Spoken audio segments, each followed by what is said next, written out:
We delegate just about everything. I do nothing at my house. I don't mow my lawn. I don't pull a weed. I don't change an outlet. I kind of don't even change light bulbs anymore.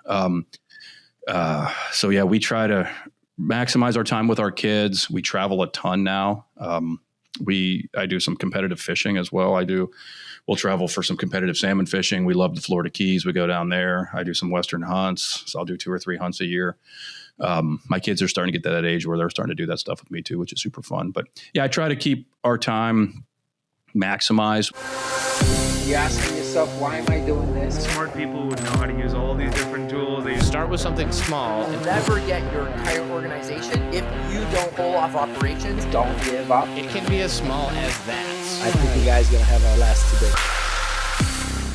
What is going on, everybody? Welcome to the Delegate That podcast, where we discuss the art and science of business, delegation, management, and leadership. I am, as always, your host, 𝗟𝗶𝘀𝗍𝗲, and today I am stoked to have a conversation with Matt Packard. Matt is a fellow 𝗺𝗏𝗀𝗀𝗀 guy, and I really look forward to digging into to his businesses. So, Matt, if you can, please go ahead and tell us about your business. Sure. Yeah. So 2 main businesses. My primary for most of my life has been a physician, radiation oncologist. I'm the current chief of radiation oncology for Corewell Health here in Grand Rapids.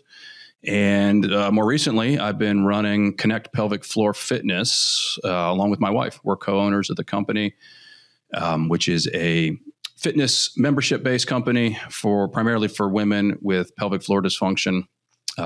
We've been selling workouts or memberships for the last couple of years, up to about 10,000 members now. So we divide and conquer that one. She does all the content and is essentially the face of the company, sort of what's listed on her EOS accountability chart.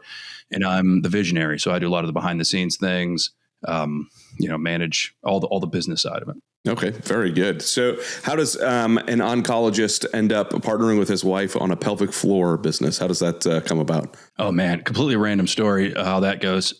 It started with her and her own personal journey. So we have 3 children. Our oldest is 10. She developed some pretty significant pelvic floor dysfunction herself after the birth of our first child, and sort of changed the trajectory of her career. She was working as a general PT at the time, went back and became certified for pelvic floor. So she went to the clinic and worked with, hundreds of patients and sort of worked on curing herself. And then she started sharing that journey on Instagram about 5-6 years ago, got a lot of traction there, and basically just listened to her audience where they were, as she went from 10,000, 50,000, whatever, followers, they were asking for more than just little tidbits and things. They wanted more of a full-on program. So I actually bounced it off a few of the 𝗺𝗏𝗀𝗀𝗀 guys at the time, like, hey, how do we capitalize on this sort of Insta fame that she has? And they talked us into doing what was ultimately the best decision, which was go big. We thought about selling like a one-off, 6-week heal your core, 8-week heal your core type of thing that a lot of people do. But instead, we invested heavy. We went on the recurring revenue subscription model. We got a studio. We're on our 2nd studio now. Invested in actresses, or what we call athletes, some behind the scenes help, IT help, subcontracted with a firm in New Zealand to do our app build, and then came up with what is now Connect Pelvic Floor Fitness, which is, I guess it sounds bragging a bit here, but one of the fastest growing women's health specific companies for the last year. We went from 0 members to over 10,000 members in like a year and a half, which is pretty rapid growth for the fitness space, which is a pretty busy space and a very competitive space to get into. So that's been going really well.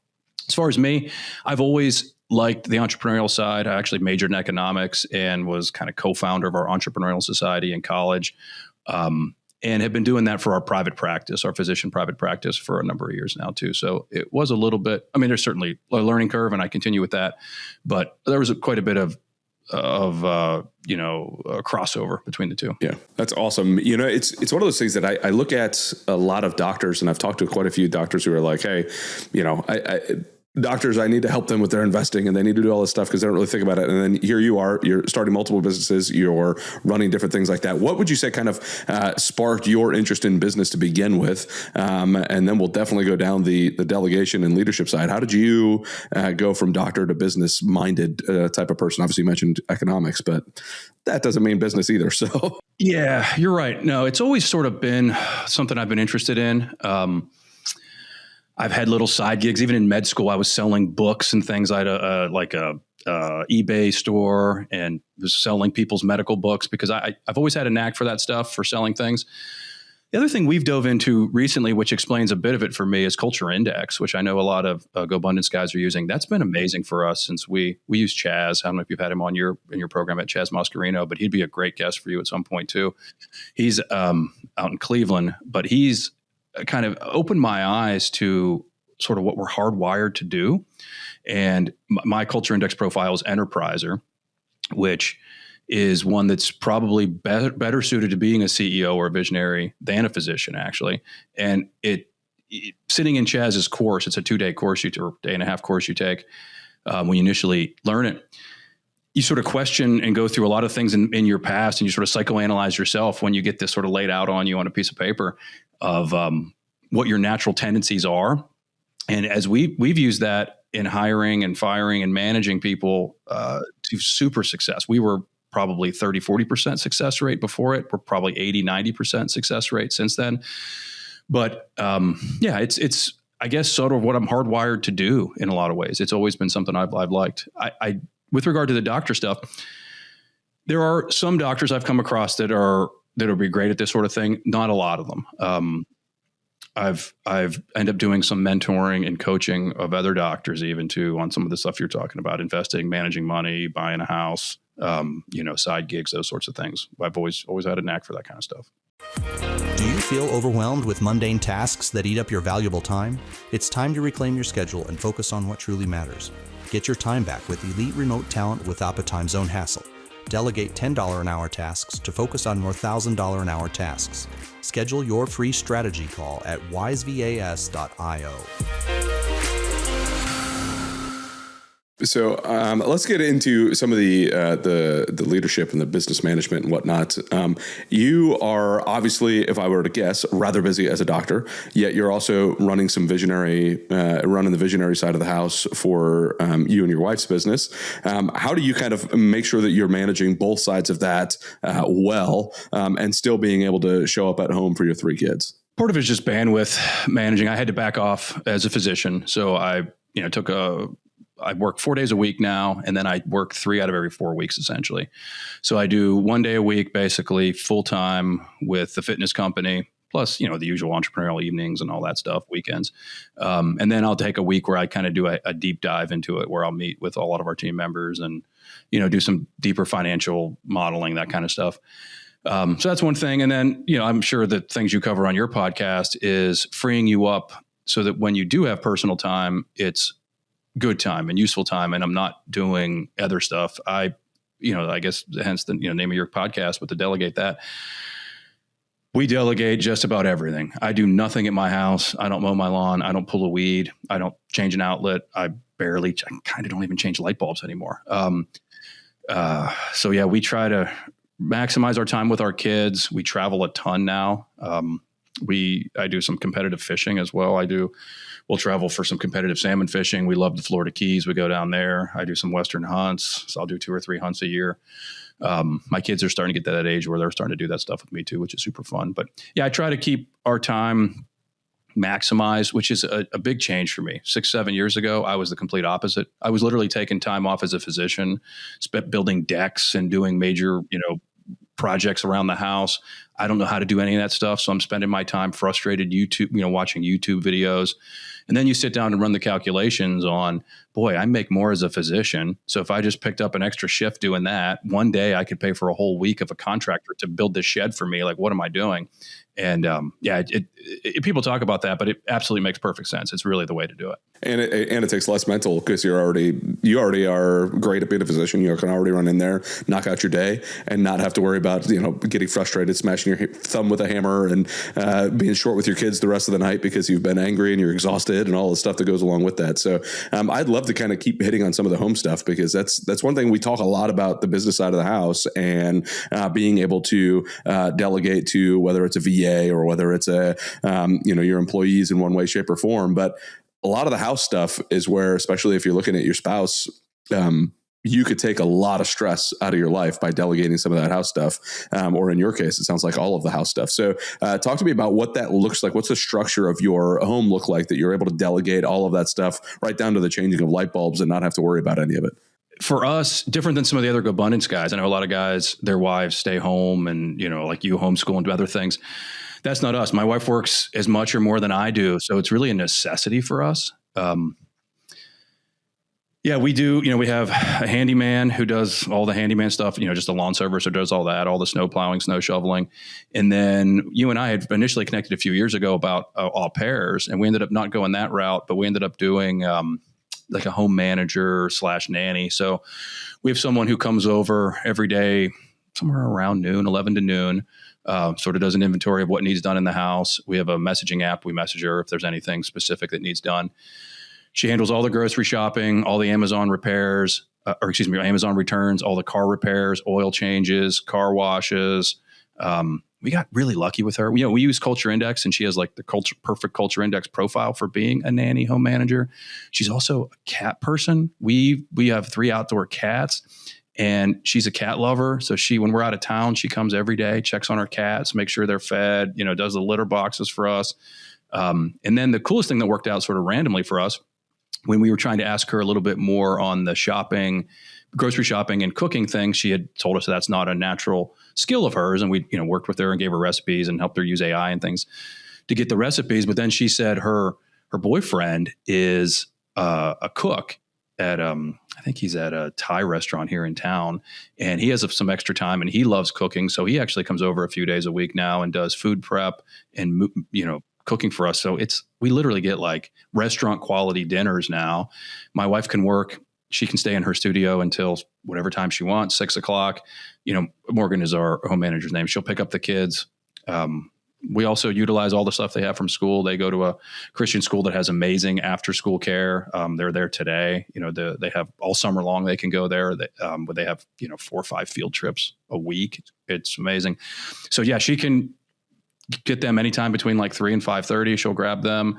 They're home playing with her, and Max is her boyfriend's name. I'll usually come home to Max playing ball in the yard with the kids, after he's done the food prep. And then I'll just kind of walk in, relieve them. They'll finish up what they're doing and they'll head out of here. And my wife can come home to a nice, clean, house with food in the warming drawer already for us. That's amazing. Yeah. Like I was saying at the beginning of that is that stress, I think it was before we started recording, the stress that is added when you walk through the door, of, oh crap. I never even got to the dishes before I left this morning, or, man, the dog tracked in all this mud and I've got to go mop all this stuff up and I got to deal with all this. And, the robot vacuum didn't even go off. If, whatever it is, all that extra stuff that goes on top of that, and then, my wife and I were both military for a long time. So it's one of those, like we come home and man, now it's 7:00 and we still haven't even cooked dinner. We just got our kid from daycare. Like, what the heck? Like, this is going to be like, let's just go to Chili's tonight. Like it's, and what a terrible way to affect your waistline and your patience. Right. So, how did you go about setting this up? Like, how did you go find somebody like her? How did you get them to take the Culture Index? How did you get her to, how did you find Morgan? Yeah. So we use Indeed for most of our recruitment.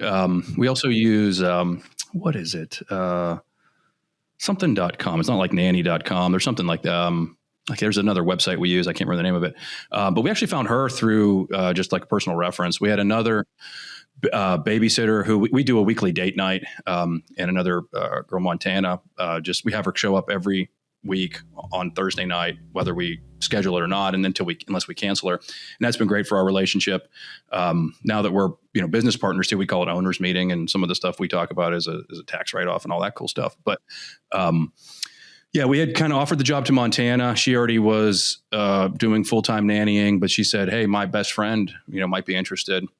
So we met with her, and Morgan's just been a great fit. And we met when you and I talk about this. We're at the stage where it's a little further down the line where it sounds easy. It's not as easy as it sounds. It's still managing someone. It's still another employee essentially you have in your life. So there is work. And for me, there's an inertia that pulls me back towards like what you were saying before of I should be doing this stuff. Just like yesterday, I need some work done on my boat, one of my boats. And I'm started in the garage. I started getting the tools out and working on it. I'm like, what am I doing? Like, this is not the best use of my time. My kids are home from Christmas break right now. I should be in there spending time with them. So I had to discipline myself, send some text messages out to some other friends of mine who are boaters. Like, hey, who do we know who can get this done for me, rather than me committing to some 3-day project in my garage? So yeah, these who, not how principles were life-changing for me, but they're not easy. They're not natural. They take work. I have to remind myself that finding a who, or a super who, as we try to find now, is not easy. If it was easy, everybody would do it, but it's truly worthwhile, and definitely the way to do it long-term. Like if I can find, a handyman for my boats that is there when I need him, where our goals are aligned, those sorts of things, that's going to take so much stress off me that I don't have to be out there mounting rod holders on a boat and, in my garage and stuff like that. So yeah, it sounds great, and it is great, but it's just like anything else. It takes work and effort to get there. How do you work managing? You said that you guys have a messaging app that you guys are just kind of on and drop things, but how do you make sure, we had a house manager for a little while, and she sadly just left, so I've got to find a new one now. But making sure that all of the checklists of things done, like you're walking around, you're like, oh yeah, that needs to be done, and they may not catch it. That's just something that you need to do. So how do you make sure that you and your wife are managing the list of things for your house manager well, that when she walks in, she knows, okay, these are the 4 things I definitely need to do on top of my normal schedule? Yeah, we use Asana. It's the same project manager we use for our company. So we just added her basically as an employee with separate tasks on there. We have used other ones. We've used AnyList in the past, which is a shared app like that. That's a grocery thing that we used initially. They can also do tasks that you can check off things. So yeah, any sort of shared messaging app. And we're not perfect. For instance, with the recipes, we've gotten kind of lackadaisical with giving her and Max recommendations on what we prefer. We give them a pretty long leash on what to make, but sometimes we end up with stuff. We walk home, we're like, oh, not that again, type of things. Or I know the kids aren't going to eat this because they've told us the last 3 times they hate this meal. So we do need to remind ourselves to, up the communication, like EOS, right? Like we probably should be having weekly L10s with them on, hey, what went well this week? What did not go well this week? What are you guys feeling? So yeah, we're not perfect. We could get better about that. But we try to be, my wife and I, as one of our New Year's things is to try to improve the communication with Morgan. And just, hear both sides of it. What's going well for her? What's not going well for her? We try to treat her like you do with your au pairs, like someone, like a part of the family. I do some car maintenance. Like for instance, I just recently bought her snow tires for her Subaru because I want my kids being driven around in the safest car possible, type of thing. So her and Max appreciate that kind of stuff. I'm like, you can store stuff at my house. We have a big shed with extra space. Like just throw your stuff in there if you need to, which is, been worked out pretty well for us so far. Yeah. And, if you look at it almost like it is and they are, right? They're an employee, just an employee of your household, not an employee of your business. But if you focus on the fact that you're trying to take care of your employees to keep them around long term, when you have the right employee, you want to keep them long term. So what are the things that you can do to help them stay engaged, help them get things done, get accomplished, and feel good about the job that they're walking into and out of every day. So I love the extra additions that you're doing there. What other setups do you have inside of your household that relieve some of the stress? We've talked about a handyman that you have, a cook, the house manager. What sort of things do you have to make sure that all the kids' items are getting taken care of, and that various different things like all the background stuff that takes to run a house is kind of staying in flow? Yeah, it's a struggle. And, some of the downsides of having all that stuff are, we talk about this, my wife and I, like, what are we teaching our kids, right? Like, we don't want them to be raised like they're some silver spoon kid. So we try to let them take some responsibility for their own stuff. I'll be honest, they're at the age, we have a 10, a 9, and a 6-year-old. They're at those ages where it's a little bit of a struggle, right? They're starting to become, preteen, where we want some responsibility. My oldest is like, hey, when can I be a babysitter? We just got her a phone, or not a phone, but like one of those Cosmo watches where she can text and call over for Christmas. We got her, the 9-year-old and the 10-year-old. My 9-year-old broke it already. She took it in our hot tub and ruined the watch. Luckily, I bought the $3 a month insurance on it. But those are the kind of things we're trying to teach them. Like, ideally I would like, hey, look, you broke your stuff. Like, you're going to be without now. But, I also still want her to have that. So we live right near a ski hill. So when they're skiing, if they get hurt or something, I want them to be able to contact me. So yeah, it's a struggle. Other than those things you mentioned, we don't have a ton. We're, just a normal Midwestern family. Otherwise, we rely on our school and our church a lot too. We have a lot of connections there. We've tried to embrace, we own the fitness company. So both of us are pretty well into fitness and health, watching what we eat and that kind of stuff as well. All right. So I want to go back to the fitness company side of the house, because I love the growth that you're looking for and you're striving for. And I want to kind of understand how you're planning to scale that. So you said you already have about 10,000 members. And I don't remember if it was on the recording or pre-recording, but your goal was 50,000 by next year. So what is your plan for that trajectory on how to get to that point? Who is it that you need to hire next? And how do you know that that's your next hire? What what systems do you have in place to help make sure that you're moving in that direction? No, those are great questions. Yeah, our outlook completely changed when we read the Ben Hardy's book, The Science of Scaling. And I've read a few of his other books. He co-authored Who Not How with, what was his name? The executive coach, can't remember the guy's name now. But yeah, several of his books have been life-changing for me. So that changed my philosophy from like, hey, we were doing great. We should 2X, we should 3X. His book before that was 10X is easier than 2X. And it's really true. It changed our thinking from, can I afford to do this, to I can't afford not to. That if you set those unattainable or stretch or reach or whatever, you want, whatever adjective you want to use for your stretch goals, and then you kind of work backwards and reverse engineer that, it kind of clarifies and forces you to make decisions in a certain way. For instance, we do EOS, we do our quarterlies and our L10s, and we would pick realistic goals for the next quarter. We'd do one major thing, like, we were going to expand our affiliate program. Then we were going to do our website. Then we were going to bring on a marketing team. Then we were going to do something else. And when you adopt the science of scaling, it's like, no, all those need to happen simultaneously, and they need to happen like right now. So things that would happen, over 9 months need to happen in like 9 days. And to do that, you really need to delegate. You really need to super who's. It exposes any weak links in your team, where when at your meetings, you say, hey, can you get me from A to B by that time period? And that person says, I got it. And then it doesn't happen. You can see what's going on.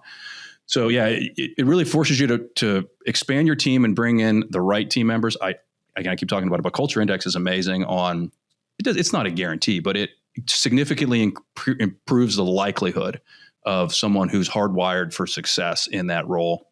Like if you're looking for a role that has high autonomy and you're looking at somebody who has experience but low A, you're going to struggle, because they're going to become a do every day asking for direction, when you want someone to actually own it and not bother you other than, hey, it's done type of thing.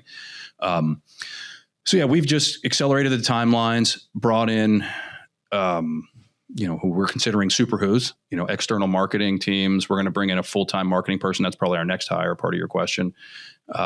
We just contracted with the team is Isla Luna, website building team, and basically also decided to not pull much money out of the company and just really reinvest in systems and people, which was our goal for 25, probably considered continue that into 26.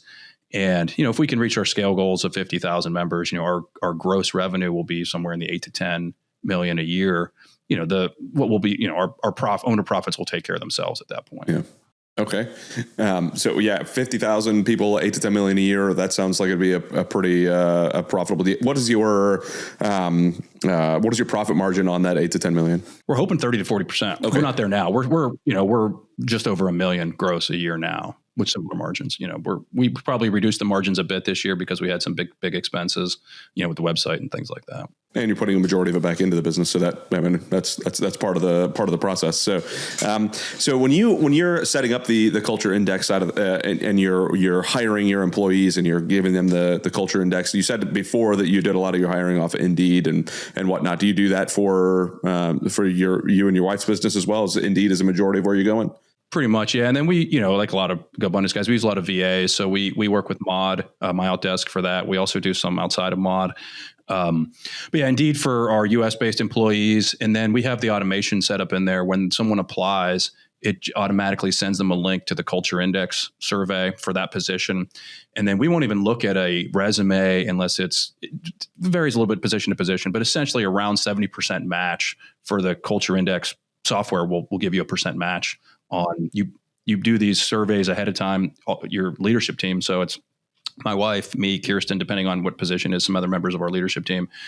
And then it goes to our advisor, Chaz, who reviews and approves the approved profiles. And they'll usually be 3 or 4, I think they're called typified patterns using Culture Index lingo.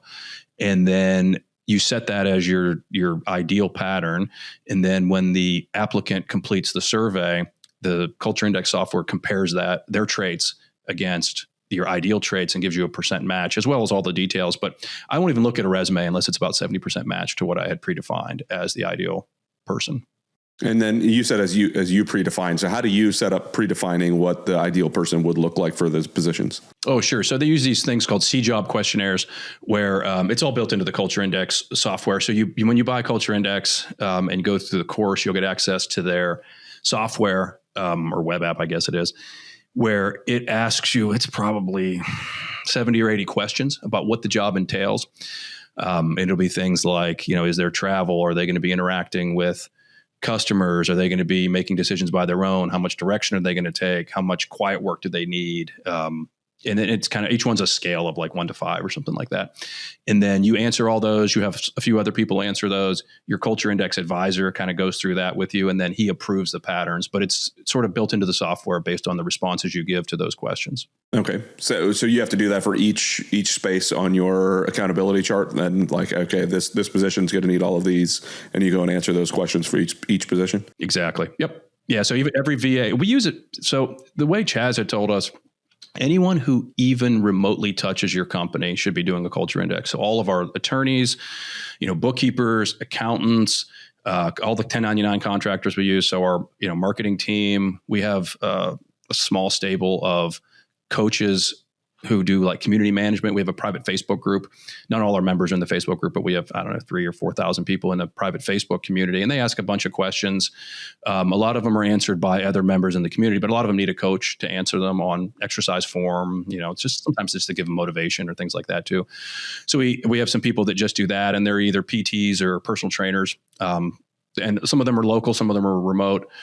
And then even the athletes, the ones who appear in our workout videos. So most of our videos are my wife or one of our other coaches leading usually 2 athletes or actresses through the workout, almost like a group fitness class. And then we record it. We use usually a 3-camera setup, and then that goes off to our editors and things. So we use Culture Index for the athletes, and we found that certain profiles do well. They tend to show up on time, take things seriously. Other ones don't do well. There's some who are just not good at details and following direction and things like that. So yeah, anyone who touches the company or our personal life, for the most part, we administer a Culture Index to. The way I've described it, and I've heard other people describe it better, even some other GoBundance guys, is it's like one of those things that once you see it, you can't unsee it.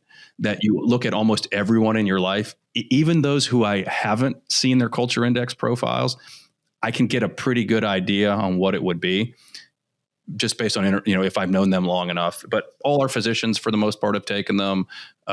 It's just, we talk about it in our department, even though I don't employ any nurses or anyone else. We have a professional services contract with the hospital I work with.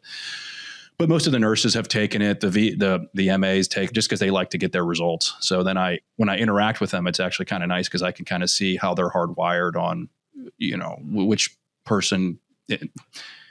We talked about, the home manager too. Like some people are more motivated by money. Some people aren't. And Culture Index gives you some insights into some of that stuff too. I use some VAs from Wise VAs, Marcio. I don't know if you know him in GoBundance, but through his VA company. And like, I love how much he does Culture Index and all this stuff. And he's a local GoBundance guy here too. So I see him all the time. And he, like you were just talking about, can like map everybody across their profiles. He remembers everybody's profile. He could see, oh yeah, well, because you're this profile. I'm like, how do you even remember this for all these people? But like you said, it's almost like he's like looking at the matrix, like he understands, like all of those numbers are coming down. He's like, oh yeah, I totally see it. I see the picture. And it's worked out really well for me with my VA that I got through him as well. But it's been a game changer.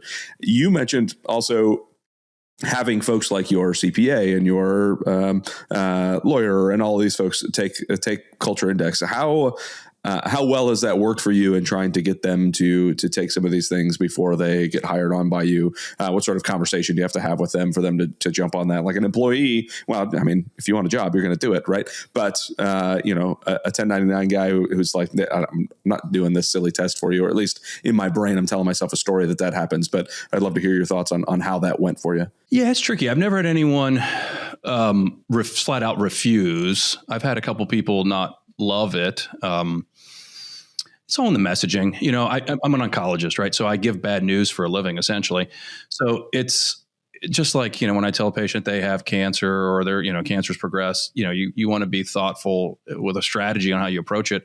So each one's going to be a little bit different. If it's someone you've worked with for a long time, I want to just kind of get some insight into them. I'll couch it as, hey, this is a cool tool. Wouldn't you like to see your results? I'll have a conversation with them ahead of time, kind of talk it up on how fun it is and those sorts of things. So almost gamify it a little bit. If it's a new person, like we're interviewing publicists right now, I just present it as something that, like you and I just talked about, it's something that we have everyone who touches our company do. Gives me insights into what their natural tendencies are and what they're hardwired for. And if they flat out refuse, it's kind of a red flag for me that they might be a little bit difficult to work with. That I probably would. At this point, it'd probably be a deal breaker for me. Like if one of our publicists we're interviewing says flat out, no, I'm not taking that. I don't want you to have any insight into me. I'm like, you kind of don't seem like the one I want to work with. That makes sense. I mean, and even if they're 1099, they're still kind of your employee. Like they're working for you. So this is what you need, and that's what you get, right? So, so as you're continuing to scale and grow, you've talked about publicists, you've talked about VAs. What would be the most 2025? Your focus was, and as we're recording this, it's almost the new year. It's probably going to get released quite a bit later than that, a month later than that, but almost the new year. What was your biggest hire throughout 2025 that was like the biggest help in making sure that your scale is going to happen? And what is the biggest roadblock that you overcame in 2025 that broke you free from some of the stuff to help you implement some of the delegation and leadership inside of your company? Oh yeah, the first part of the question, easy, was our integrator, or we call our director of operations, Kirsten. The company was being held back by my lack of bandwidth 100%. I backed off on my hours as a physician in 25, which gave me some more ability to work with the company, but I realized it needed way more than just one day a week. My wife, her natural tendencies, her culture index are not CEO. It is not being a manager. It is a content creator. It is a communicator. She is extremely gifted at that. She can connect it with what can be a difficult topic, right? Women leaking while they exercise and stuff. And she makes it fun and brings humor to it. And that's why she has, 500,000 Instagram followers or whatever she has. She's amazing at that. Our EOS implementer, labeled her position the face of the company. And we really need to keep her being the face of the company. And when I was not available to do what I needed to be doing on my part of the company, which was all the managerial stuff, hiring, firing, vision, growth, budgeting, all that stuff, she got stuck doing it. And it brought her down. It brought her out of her comfort zone, just like we were saying, me doing electrical work in a shed, that's her, right? To the point where when we first embraced Culture Index, which was in 24, I think it was like February of 24, I think we went out to Cleveland to meet with Chaz. So he has, everyone in your company takes it initially, you take it, and then he called me. He's like, hey, I don't usually call people before our initial launch meetings, but I just want to tell you, your wife is in way over her skis if you have her functioning as the CEO right now. Like, that is not her thing. I'm like, yeah, I know. That's why we're talking to you, right? So yeah, the biggest thing was bringing in an integrator to kind of handle the day to day. So, when I can meet with Kirsten once a week, or even more than that now, and just hand off all the day to day, like, hey, we need to get a publicist. Can you find 3 or 4? Here's 2 that I would recommend we could talk to, or, hey, we need another VA. Can you handle that? Just stuff I used to dread doing because it would mean me doing it at 8 or 9 o'clock at night after my kids went to sleep. Now just gets done during the business day, I get just regular updates on how things are going. So that was by far and away our best thing we did last year, was kind of that bringing that director of operations into the mix. Okay. And did you bring the implementer in this year as well, or was the implementer with you before that? Probably we're early in 25. We did start with a formal implementer. Yeah. Okay. Yeah. I highly recommend folks to use it. If you're going to implement EOS, use an implementer. Like, they're worth the money that you spend on them, because if nothing else, they can become the bad guy in making sure that things get adjusted and nobody inside the company gets angry about, you're like, I'm not really sure this is the right fit, or I actually think we needed it. No, like they get to be a non-biased party coming in, helping implement, pushing all the tools correctly, instead of you just kind of taking from the book what you think it needs to be done. So it's well worth it to me. But and the second part to my question, the biggest roadblock that you were able to overcome, and how did you overcome it this year? Yeah, it's a tricky one. We're still probably dealing with it. Part of it is giving up some autonomy in the company as we grow, right? As realizing this, and my wife and I both struggle with this. This was her baby initially. It was just her Instagram and her audience. And then for a couple of years, we skipped over this. She did some brand work where she was just creating content for other brands in the women's health fitness space. So she's done work with pessaries and protein powders and different stuff like that. We've backed off on some brand work, but kind of making it a we rather than a me for both of us has been sort of our biggest struggle on, hey, you maybe have done this a little different than I would, but there's multiple ways to skin a cat. That I just got to kind of sometimes realize, hey, let's sit back and let this play out. If it's something that I know is going to end poorly, of course I'll jump in. But, just any founders as they grow, I think just delegating out, it's not easy. Like it sounds amazing. Like, oh, I have someone responsible for all the day-to-day operations. Yeah, great.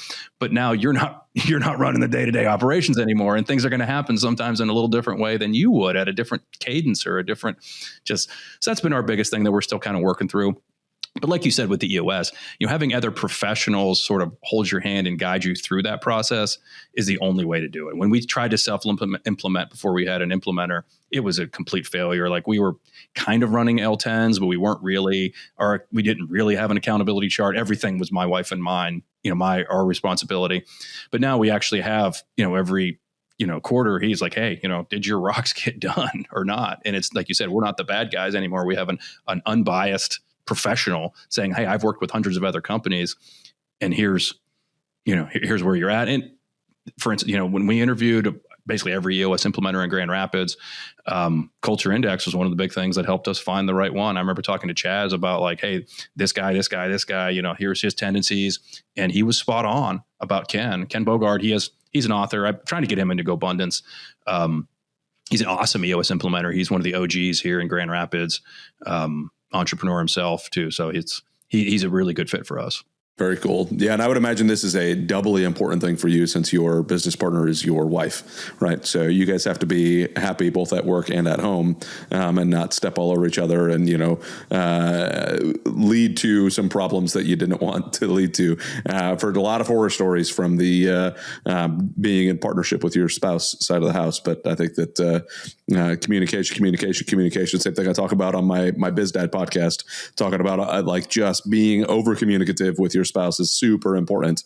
And, having these tools helps make sure that happens. You have meetings, you have things going on. A lot of people start to do L10s just for their household L10s, just to kind of make sure things are going well and we're communicating well and things are happening. So, that's fantastic stuff. Well, Matthew, I've loved being able to have this conversation with you, kind of learning a little bit about how you manage all of this stuff. I cannot wait to hear the 50,000 number hitting in 2026. That's going to be awesome. Hopefully we could send a few people over there. So if folks are hearing this and they're like, hey, my wife would love to hear that, I would love to jump in on that. What is the best way for folks to reach out to you about your business, about maybe any questions they have about what you've talked about today?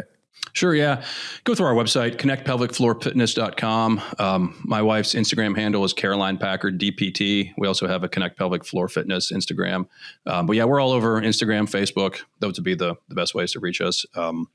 I don't really do much social media. I'm sort of behind the scenes for all this stuff. So difficult to reach me directly. But yeah, no, I'd love to talk to you further too. This has been fun. You have cool stuff. We could talk forever about some of that stuff we just touched on, about the family dynamics and being partnered with your wife. And yeah, and I don't think we have it mastered. We have it, where it works. But that's that's a real thing too, for sure.